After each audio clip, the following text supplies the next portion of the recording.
Mezahir, ay mezahir,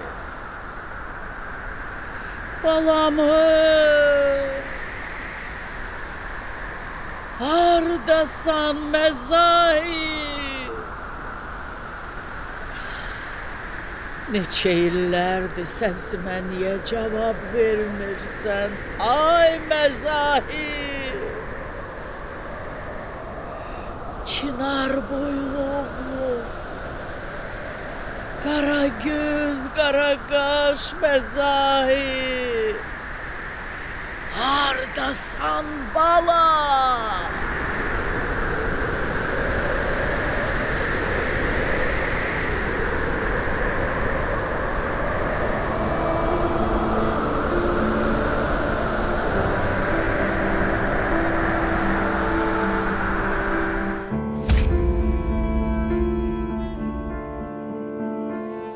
Əbilov Məzahir Yaquboğlu 1969-cu il yanvarın 29-da Ağdam rayonunun Muğanlı kəndində anadan olub.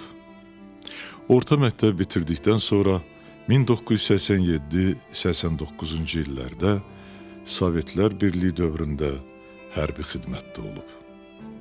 Hələ orta məktəbdə oxuyanda Məzahirin necə bir ürəkli, qorxmaz, cəsur, haqq-ədalət tərəfdarı olduğu bütün sinif yoldaşlarına və müəllimlərinə bəlli idi.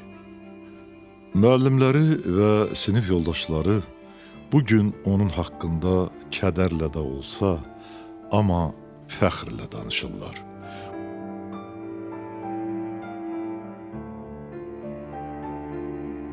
Məzahirin müəllimi olmuşam mən. Ona görə də həm də qonşu olmuşuq Məzahirlə. Ona görə də Məzahirin istər həyatı, istərsə onun qəhrəmanlığı haqqında mən çox şey bilirəm. Ümumiyyətlə onun qəhrəmanlığı haqqında cəmi 2 epizoda danışacağam. Amma ondan qabaq istəyirəm ki, onun həyat haqqında bir neçə kəlmə deyəm. Uşaq yaxşılarından o çox yaxşı uşaq idi, çox mehriban uşaq idi. Sözə baxan, hətta biz müəllimlər fikir verirdik.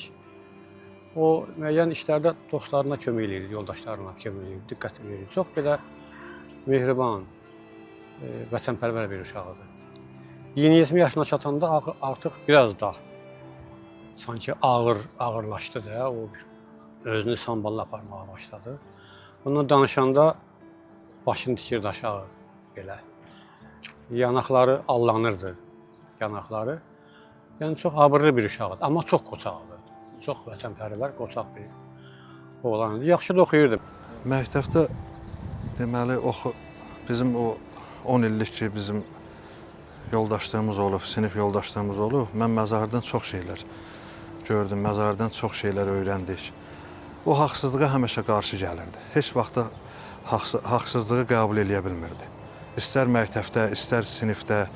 Mən 10 il onunla oxuduğum müddətdə mən Məzahirin bir sinifdə bir adamın xətrinə dəydiyin, nə onunla nətər deyirlər, dalaşdığın, vuruşduğun heç vaxtı görmədim. Çünki o mərifətin yiyəsi idi. Onunla da bərabər dostluğa sadiq, yoldaşlığa sadiq, belə nətər deyirlər, yoldaşı darda qoymayan bir insan idi, bir oğlan idi.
Düşmən Muğanlını işğal edəndən sonra od vurub yandırıb.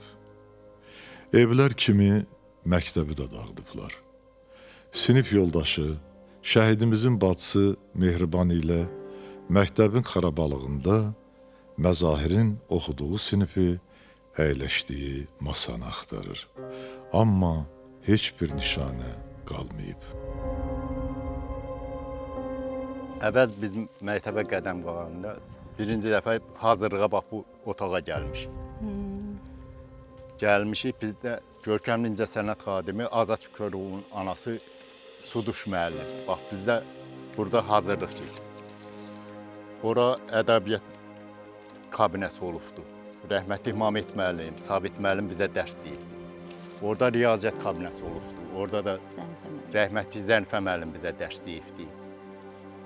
İngilis dili Firdevs. Bura ingilis dili kabinəsi olubdu. Rəhmətli Ələsgər müəllim, Firdevs müəllim, Atkə müəllim burada bizə dərs deyirdi. Partada oturur.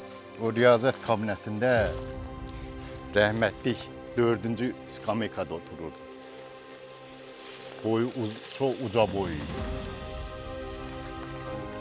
İlk dəfə məni məktəbə gətirdi və öz sinifinə saldı. Dedi ki, mən də bax bu sinifdə dərs keçmişəm və öz belə deyə də estafeti sənə verirəm və bundan sonra sən də bu sinif. Bu da mənim xatirəmdə həmin o ilk dəfə məktəbə addım atdığım sinif və o işıqlı, geniş sinifdən bu günlərim xaraba bir yer. Yəni hətta biz içəri girə bilmirik.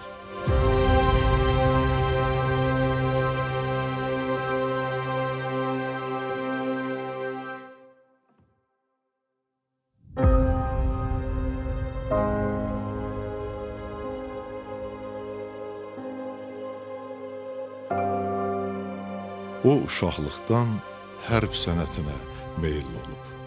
Olduqca vətənpərvər bir insan olan Məzahir, hərbi xidmətdə olanda ermənilərin Qarabağda başlayan torpaq iddialarından, təxribatlarından çox narahat idi.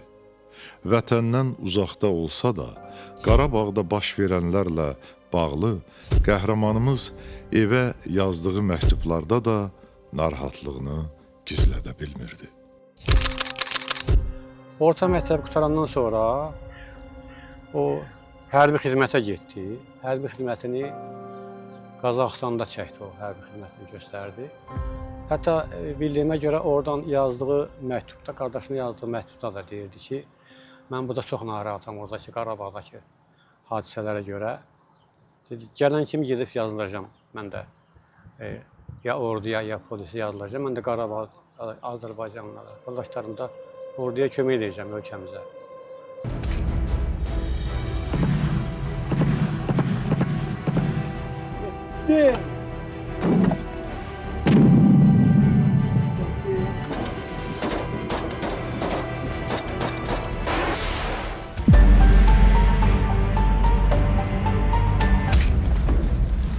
Belə də etdi. Hərbi xidmətini başa vurub, erməni kəndləri ilə həmsərhəd olan doğma Muğanlıya qaydanda ilk əvvəl mülki şəxslərin yaratdığı, əsasən ov tüfəngləri ilə silahlanmış müdafiə dəstələrinə qoşuldu. Mazahirə televiziyada elan verdi ki, Xocalıya ehtiyac lazımdır ki, o vaxt milisiyadan polisli ehtiyac var. Mazahir də bunu televiziyadan eşidib, səhər tezdən gəldi Xocalıda polis şöbəsinin qabağına ki, mən hazıram. O işə hazıram. Özdə bunun forması elədilər, dokumentasını verdilər, yazdılar, işə qəbul elədilər, formanı verdilər. Rəhbərlik tərəfindən dəfələrlə ağır və vacib tapşırıqlara göndərilən Məzahir Əbilov bu tapşırıqları layiqincə yerinə yetirib, silahdaşları ilə birgə düşmənə ağır zərbələr endirirdi. Döyüşlər zamanı onun şəxsi şücaəti, qəhrəmanlığı bu gündə döyüşçü yoldaşlarının dilindən düşmür. Ermənilər hər tərəfli Xocalıya hücum edirdilər. Boz Dağı, Meyit kəndi, Kəklik dağından, Əskərən tərəfdən. Harda olanda Mazahir birinci yol göndərəndə komandir, mən hazıram, gedirəm ora. Oradan sustururdu. Sustururdu. Sonra Mazahirə dedim ki, get bir ata valideyni yoxla, gəl. Deyir, mənim valideynim, atam, anam hamısı Xocalı cəmatıdır. Xocalı cəmatını heç vaxt mən tək qoyub getmərəm mən. Hər zaman onların yanında olacağam. Uzun illər, yəni belə deyim də, 91-ci ildən 92-ci ilə qədər Məzahirlə bərabər burada xidmətli postlarımız olubdur, bu istiqamətdə xidmətli postlarda olmuşuq. Məzahir o qədər səmimi bir insan idi, o qədər vətənpərvər idi, yaxşı xasiyyəti var idi. Məzahirin düzdür, iş yoldaşlarından şəhid olanlar da var, başqa yerlərdə olanlar da var. Onlar da Məzahirin qoçaqlığından, igidliyindən hər biri burada olsa, Məzahir nətər işçi olubdur, qəhrəman oğlan olubdur, onun haqqında həqiqətən belə ürəklə, ağız dolusu danışa bilər. Çünki bizim o dövrdəki cavan oğlanlarımız, polislərimiz, polis əməkdaşlarımız o tərbiyədə, o ruhda böyümüşdür. Silahdaşları Bozdağ, Həsənabad, Daşbulaq, Mehdikənd əməliyyatlarından fəxrlə danışırlar. Xocalı polisi ilk gündən, yarandığı gündən Xocalının müdafiəsində dayanırdı. Və necə dayanırdı? Hansı silahlarla dayanırdı? Tabel silahları onlara dövlət tərəfindən verilmiş Makarov tipli tapançalarla ayrı bir silah yoxdur. Sona yaxın mən Allah rəhmət eləsin, o vaxtki Daxili İşlər Naziri Məmməd Əsədovla gəldim, görüşdüm və çox xahiş təkid eləyəndən sonra ondan bir neçə avtomat, 5 dənə avtomat ala bildim Xocalı polisinə verməkdən ötəri. Yəni Xocalı polisinin silahlanması da bax bu vəziyyətdə idi. Ancaq buna baxmayaraq Xocalı polisinin əməkdaşları fədəkarlıqla, qəhrəmanlıqla, igidliklə öz borclarını yerinə yetirirdilər, vətəni qoruyurdular. Bu polislərdən biri də əslən Ağdam rayonundan olan, Ağdam rayonunun Muğanlı kəndindən olan Əbilov Məzahir idi.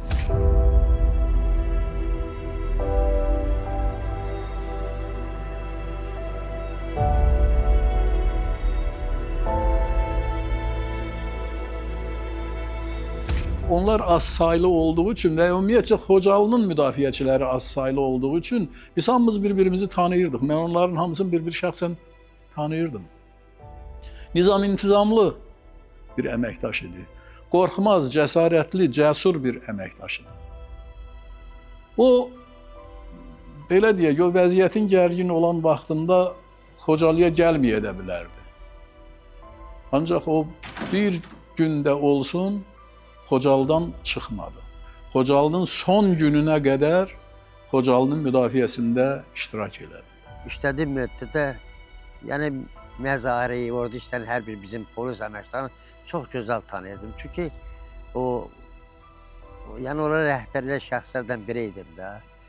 Məsələn, onlar biz bölüşdürüb şəhərin tərkibində postlara qoyurduq, şəhərin müzafirəsi üçün. Postları mütəmada yoxlayırdıq, gecə gündüz. Yəni, hamımız oradan hər bir şəxs, fərqi yoxdur. Məsələn, mən zabit idim, o serjant idim. Yəni, müharibədə elə şeylər bölünmür. Amma bir əqidə var, vətəni, torpağı qorumaq. Yəni, ən böyük əqidəmiz bu olub. Məzahiri mən tanıdığım ülkədə çox mərifətli olanlardan biri olub. Nə deyirdin, deyirdi rəis başçısı. Postlara qoydu, bəli, çətin dəvlə postlara təyin eləndə gəlib gecəylə yoxlayırdım postları. Mən həmişə onu qoyulan postlarda onun sayılığın şahid olub, sayıq olub. Diqqətli olub ki, şəhərin, millətin, cəmaatın tərkibini təmin eləsin.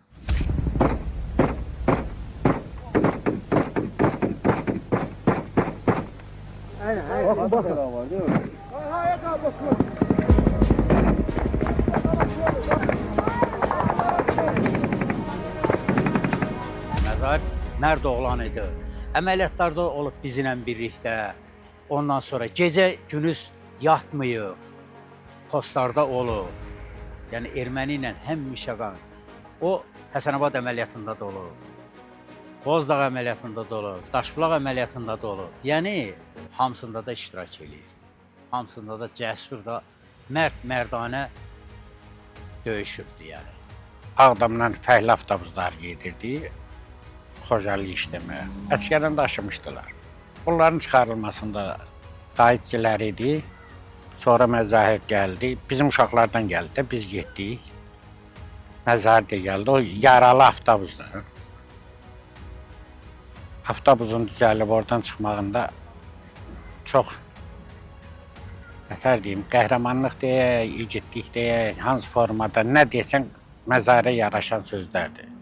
Mazahirdə elə əməliyyatlar oldu. Yaralar Ağdama keçirirdi, elə bir gətirirdi. Sonra gedib Ağdamdan silah gətirirdi, elə bir çörək gətirirdi çatmayan polislərə. Hər xidmətdə çalışırdı. Bax, elə bir o krepus deyirlər, əsgərin qalası. Onun yanında bizim 2 Ağdamlı milisiyasını öldürdülər. Elə həmən vaxtı mən Ural Matası getdim vardı şöbənin. Mazahir mənlə ora getdi. Çox adam çəkinirdi, amma getdi erməninin içinə. Orada avtomatla getdi, bir erməni olmadı, o 2 nəfər meydan orada götürdük, Ağdama göndərdik. O Mazahirin köməyi səbəbində hamısı olmuşdu. Mazahiri hər zaman addelini Qrupayla kəşfiyyata göndərirdi. O komandir kimi gedirdi, başçı kimi. Territorial xəritəni verdik, belə get, belə get, belə get, gedib tapırdı, erməni susturub gəlirdi. Bizim əvvəllər icra hakimiyyəti Elman müəllim məni çağırdı ki, sən o Daşbulaqda yaşamısan. Daşbulaqda da, yəni orada orta məktəbi orada keçmişəm. Dedi ki, sən orada tanıyırsan da, hansı ki, o Suriyadan, Liviyadan ermənilər gəlmişdi. Terror təşkilatı yaradılar onlar. Bizi göndərdi ki, Daşbulaqda kəşfiyyat kimi gedək. Ondan Məzahir də məndən getdi. Məzahir də məndən getdi, biz 5 nəfər getmişdik. Getdik, yerlərin örgənlik ki, hardan girmək lazımdır. Sonra oldu ki, biz əməliyyat qrupu hazırladıq, bizə vayendi verdilər, BMP2 ilə. Bizdən Sadiq müəllim də vardı, getdi. Məzahir də getdi. Getdik, Asala terror təşkilatının, asılsa deyim, terrora təşkilat eləyənin Qərif vardı, Ağacayın Qərif, Əskəran rayonu Axtar şöbəsinin rəisi idi. Mən getdim, Qərifi çağırdım, bu çıxdı. Bu Qərif çıxanla mən tapançanı dirədim, çıxartdım. Məzahir onun arvadını tutdu ki, səs-küy olmasın. Təzdən gəldik, başqa bir erməni vardı, o da terrora dəstək idi. Onu da götürdük, onunla Məzahir girdi, onu evdən çıxartdı. Saqqallı idi, adı Vova idi. Onu da oradan Məzahir çıxartdı. Məzahir onun elə, nətər deyim, belə Allah ona qəni-qəni rəhmət edir. Heç erməni, bayaq o erməni idi. Yəni mən ona heç yaxınlaşa bilməzdim, çox bayaq idi. Amma Məzahir onu elə götürdü ki, heç bizim xəbərimiz olmadı. Onu da gətirdi, mindik BMK. 7 dənə erməni gətirdik Xocalıya. Xocalıdan da onları gətirdik, verdilər Ağdamda. Allah verdi Bağırov, Allah rəhmət eləsin, milli qəhrəman. Onunla 70 nəfər Azərbaycanlılar dəyişdilər.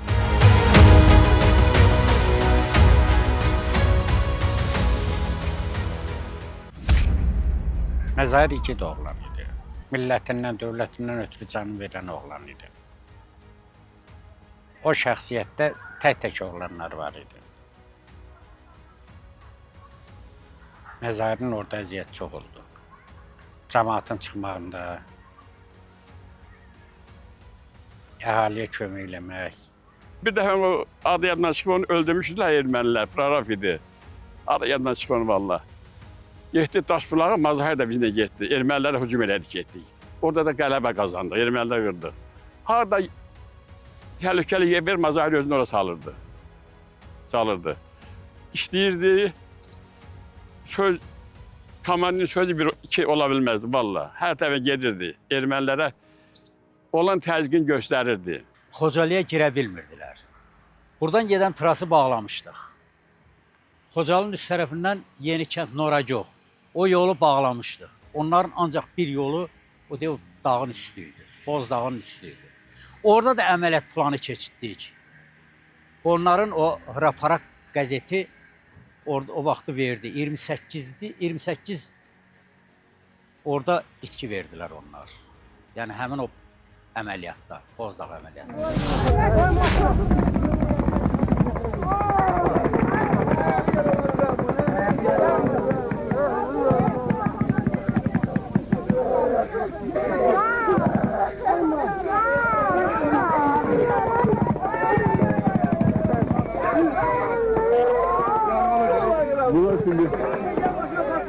Xocalının son günü.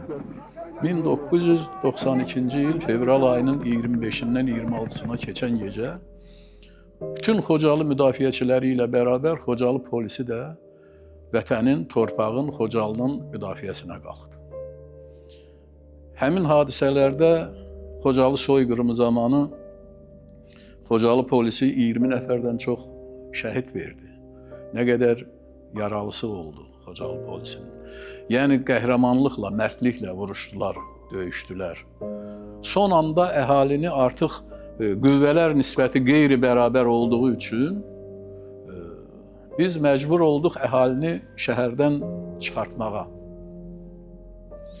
Çünki Xocalıya gələn hücum həddindən artıq güclü idi.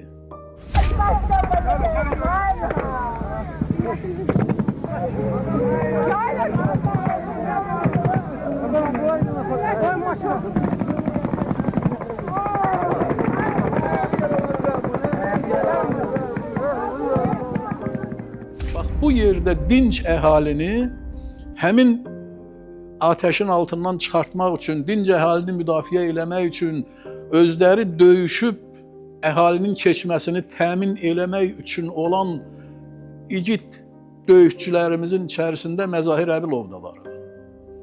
Və bu döyüşçülər qəhrəmanlıqla döyüşürdülər.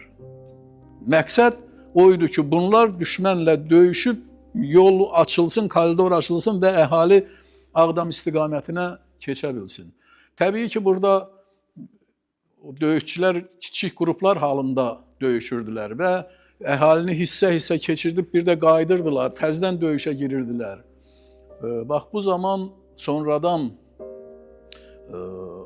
həmin soyqırımdan sağ gələn sakinlərimizin verdiyi ifadələrə görə, yəni mən o ifadələri özüm dinləmişəm neçə sakinlərimizdən, Əbilov Məzahir də dinc əhalinin çıxardılmasında qəhrəmanlıqla iştirak eləmişdi və bir neçə dəfə o əhali hissələrini keçirib qaydanda artıq erməni gülləsinə tuş gəlmişdi, yaralanmışdı.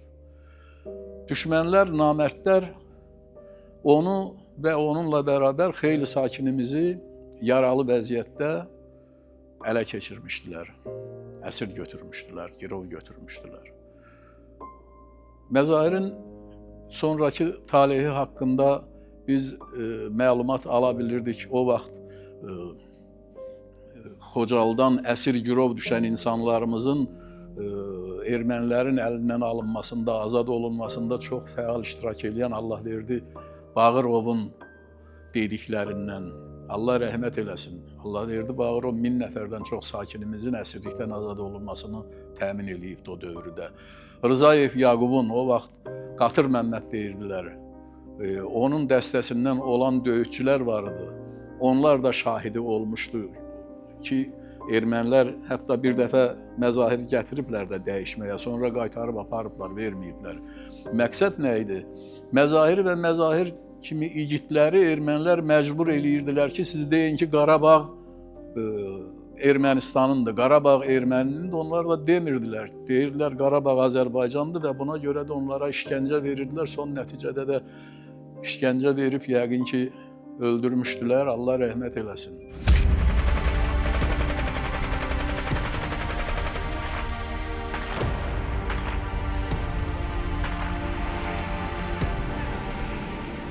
Rusun 366-cı alayın köməyi ilə onlar Xocalıya girə bildilər. Çünki Xocalıya girə bilmirdilər. Həmin gecədə texnikanı yeritdilər Xocalıya, hər tərəfli, dairəvi Xocalıya yeritdilər. O texnikanın qabağında Xocalı heç cürə mümkün deyil ki, dayansın.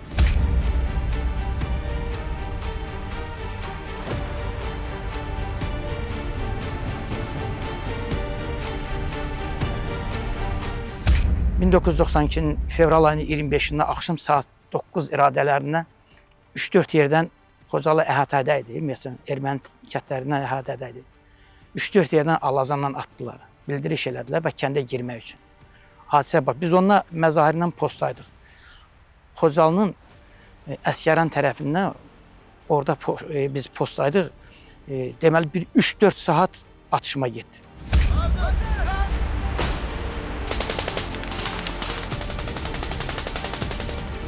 Biz Əsgəran Daşbulaq kəndində yaşamışıq. Deməli, atam yaşlı adam idi, Qala Dərəsində oldu. Qala Dərəsindən oranın arası 5 kilometr vardı. Mən getdim ki, atamı çıxardım. Mən getdim atamla, məzahir qaldı posta. Sonra saat artısı 12 radələrində mən məzahiri elə bir cəmaatla bir yerdə gördüm ki, hamısı denə sabısı getdi. Mən təzdən qayıtdım posta, məzahir postaydı. Postaydı, saat 5 radələri olardı, səhərə yaxın idi. Məzahir elə açılsa deyim ki, orada qaldı. Sonra mənə dedilər ki, sən getməlisən ki, cəmaatı köməkləyib çıxartmalısan. Biz gəldik həmən o çayın qırağına, Qarqar çayının qırağına. Məzahir orada döyüşürdü, Məzahir orada postaydı. Sonra biz gəldik elə o Qarqar çayından sonra cəmaat bölüşdü. Mən ondan sonra rəhmətliyi görmədim. Amma dedilər ki, 2 gün qalıb orada döyüşüb. Sonra indi bilmirəm dedilər, yaralanıb, sonra nə oldu, ya girov düşüb. Aqibətindən heç nə xəbər olmadı.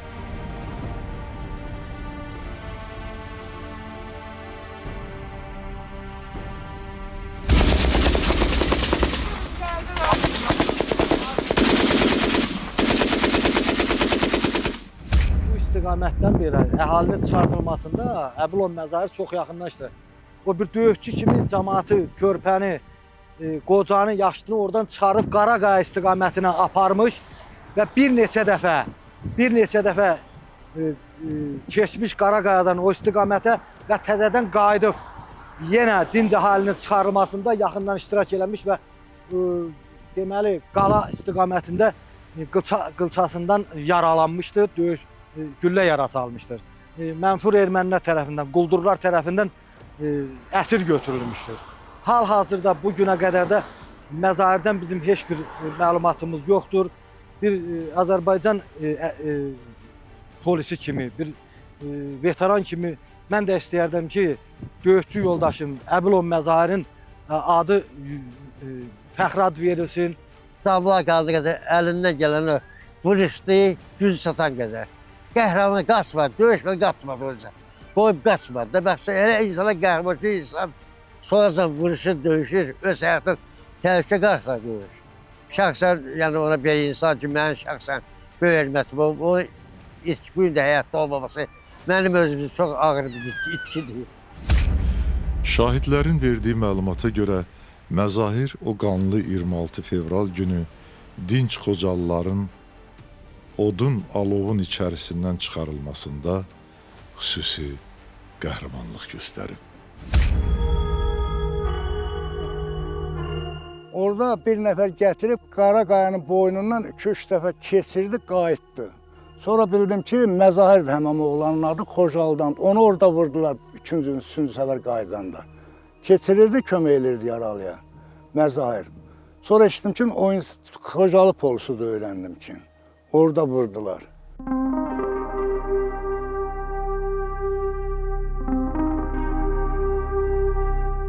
Bu Xocalıların içində bir dənə əsirlikdən qaytarılan bizə dedi ki, bir nəfər Muğanlıdan Məzahir adında polis bir neçə nəfəri çıxardıb bu Qaraqay istiqamətinə gətirib Qaraqay istiqamətinə, hansı ki bizim batalyonda burada dayanan vaxtlarında təhvil verib qayıdıb. Bu orada polisli işləyirmiş. Qayıdandan bunu vurublar. Ermənilər vurub bunu girov götürüblər. Həmən əsir bunu girov götürən vaxtlarında əsir oradaymış da bir yerdə. Onu buraxanda Allahverdi Bağırovkin bunları dəyişmək momentində orada deyib ki, atama deyin ki, mənim haqqımda heç nə fikirləşməsinlər. Məni onsuz da bunlar öldürəcəklər. Bunlar mən dəyişmək söhbəti eləməsinlər, heç nə, danışığa getməsinlər. Sonradan həmən məzahirin başını kəsmişlər, Muğanlı kəndindəndir. Xocalıda polisli işləmişdi.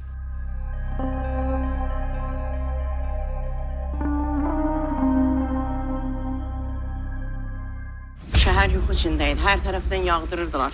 Sonra biz 25'inin axşamı anamı orada itirdik, şəhid oldu. Sonra onun üstünü özünün paltarlarından elə üstünü örtdük, 27'sinin səhəri idi. 27'sinin səhəri bir yol var idi, orayla gedirdik, gördük ki, dedilər oradan bir Niva gəlir. Niva gəlir deyəndə yanımızda oğlanlar çox idi, onların içində Məzahir adında oğlan var idi, Ağdamlı idi, polis formasında. Onun özü mənim böyük qızımı çox gətirdi, götürə bilmirdim mən özüm. Çünki mənim yoldaşım Milli Ordudaydı, biz onunla çıxmamışdıq, biz ayrı çıxmışdıq. O uşağı mənim qucağımdan aldı, çox kömək elədi. Gətirdi, sonra qocalar var idi, çoxuna güllə dəymişdi.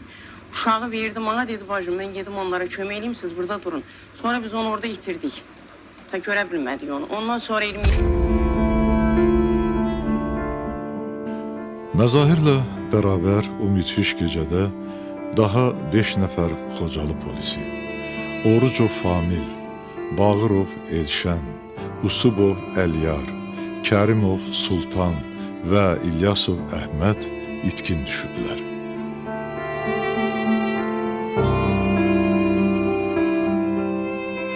Ən dəhşətlisi isə budur ki, 2002-ci il yanvarın 29-unda Məzahirin doğum günündə atası Yaqub kişi, oğul, qardaşı Elşad isə qardaş itkisinə dözməyərək eyni gündə infarkt keçirərək vəfat edirlər.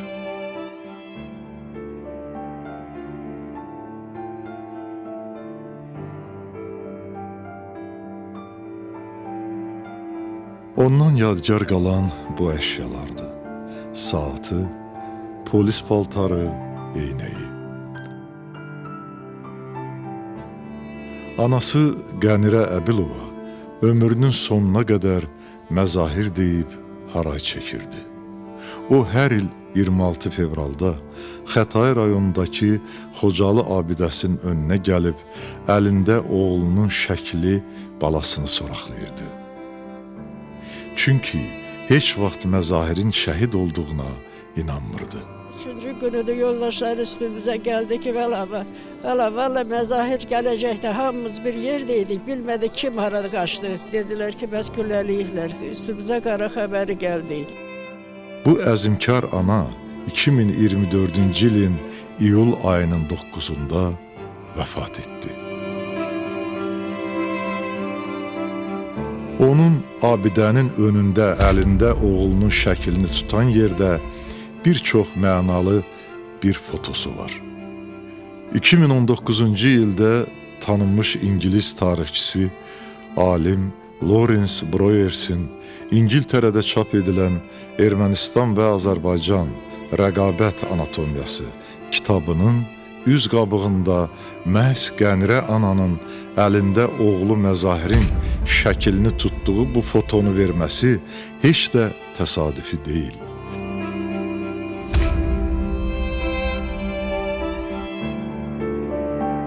...1992-ci ildən bu günə qədər müxtəlif qəzetlərdə, televiziya efirlərində Məzahir Əbilov haqqında xeyli yazılar, materiallar verilib.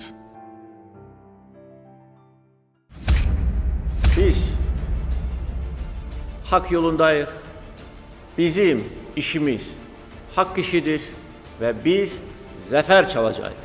Qarabağ bizimdir, Qarabağ Azərbaycandır.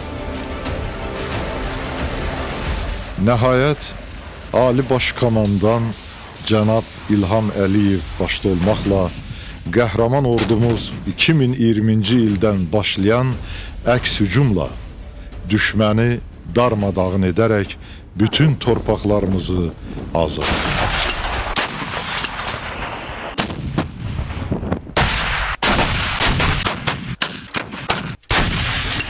Qarabağ bizimdir, Qarabağ Azərbaycandır.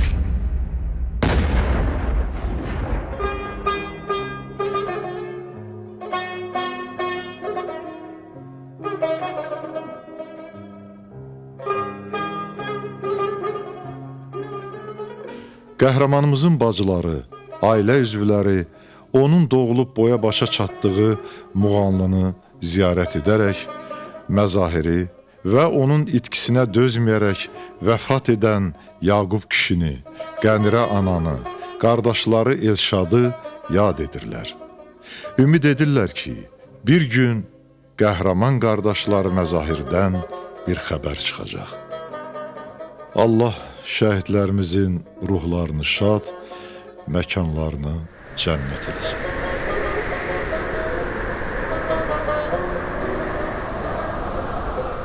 Məzahir, ay Məzahir, balamı, Hardasan Məzahir? Neçə illərdir səsimə niyə cavab vermirsən? Ay Məzahir! Çınar boylu oğlum, qara göz, qara qaş Məzahir. Hardasan bala? Buradayam ana, buradayam anacan.